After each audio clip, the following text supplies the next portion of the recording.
David, why aren't you Christian? Is a question I get asked all the time. So I figured I'd make a video explaining my perspective. Now, of course, I want you to know this is my perspective. If you disagree, that's completely fine. I'm not saying I'm right. I'm just going to tell you what I believe. I do want to start off by saying I do not hate Christianity. I'm not against God. I'm nothing like that. I don't go out finding ways to hate on something. I try to love and I try to understand. Now, I was Christian for about 23 years. Now, I can't say all of that. I was really trying to be Christian. But towards the end there, towards that time where I did leave Christianity, I was trying very, very hard. I was very focused, very on top of my Bible studies, going to church, going to groups. I was doing the best I possibly could at that time because I was looking for that spiritual connection. One thing I experienced is that almost every single church is a little bit different. Almost every church tells you something different about prayer, different about God's intentions, something different about who you are and what your role is. I noticed that every church is pretty much a shared perspective with a bunch of different perspectives. There's a Christian lens, but there's a ton of different views in the Christian lens as well. I also started to feel like I noticed a lot of Christians would put the blame on the devil and give credit to God instead of taking anything on themselves. Oh, if I do something wrong, the devil made me do it. Oh, if I do something great, God gave it to me. But the thing is, we caused all those things in our life to happen based off our decisions and our responses. And yes, there are circumstances that play into your life. That's what makes your life unique, but it's our responses that ultimately guide us through those.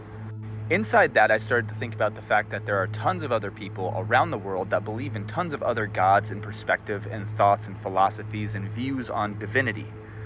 And then I started thinking to myself, I'm like, how do we know who's right? I mean, everything is a perspective, including everything that's written. And then around that time, I read this book called The Untethered Soul that changed my perspective.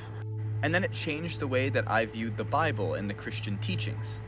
Now, I think Jesus' teachings are awesome. I think he was definitely onto it, and he was trying to teach other people what it is, what we are, but the different perspectives and different ways that it was perverted over the thousands of years led to the stories that we have now and the interpretations we have now.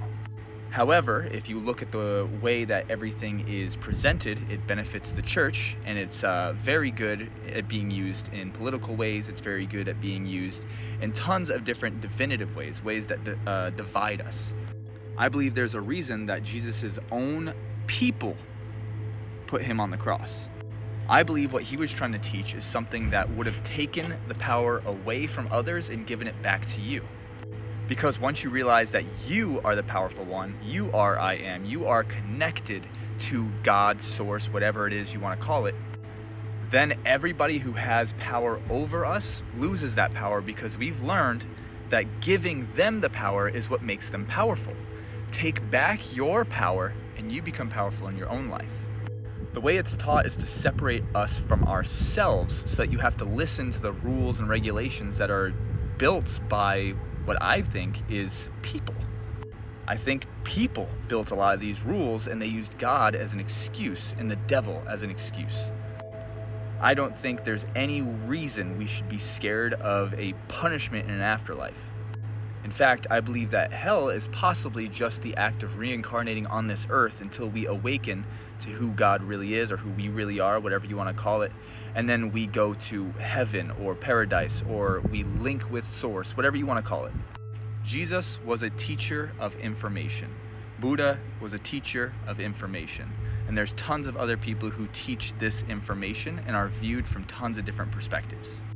Honestly, I think most people nowadays would have viewed Jesus as some freeloading hippie.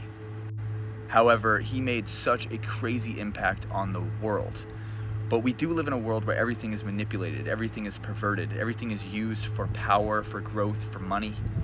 So, what's to think that the Bible isn't the same way? It's been edited over hundreds of years, and there are tons of books that are lost and different perspectives that are lost. It's the same with every book, not just the Bible. Even history has been perverted in just our short span of time. So if a short span of time of history can be perverted so much, and we're living through it, imagine hundreds or thousands of years between that information. I believe it's touching onto something great. I just think we've lost the actual message behind it. If Jesus was walking around again today, which I believe his mentality, his mind, and his beliefs is very present in the world today, very present, I believe he would again be put up on the cross for his beliefs. He'd be torn down by most Christians. And I'm not saying all Christians. Again, if this doesn't resonate with you and you feel right, that's cool, that's fine. If you feel this, that's a reflection of yourself. And I am guilty of that myself, so I'm not trying to call you out and say I'm not the same. But God itself is so much more than just a being that's watching down on us. This source, this God, whatever you want to call it, is inside all of us, experiencing this life because we are the act of everything playing out. That's it. That's all. Your purpose is to be as yourself as possible because you are the only you in existence. Everything about you is completely unique to you. You've just let the thoughts, actions, and words of others start to dictate how you act, who you are, and the things you do. Let go of trying to make others happy. Let go of pleasing others. Let go of trying to get other people's approval. Focus on what brings you joy, what brings you happiness. That might be helping people. That might be going out and doing charity work. That might be going out and working really hard. Whatever it is, whatever brings you joy, go out and figure it out. This is your spiritual journey. And one thing I want to remind you, you don't have the right to impose that on anybody else. That's the great thing about the internet. If you made it to the end of this video and you're mad, it's because you watched this whole video. You could have scrolled anytime you wanted. I'm not forcing anything on you. This is just my perspective. So let me know what you think in the comments. That's kind of why I'm not Christian. I just feel like it doesn't resonate with what I believe to be true. And frankly, what's worked for my life and living the dream life I have now. However, I do know some Christians who are incredible. I have some amazing Christian friends, so no hate to Christians whatsoever. As always, stay awesome. All love.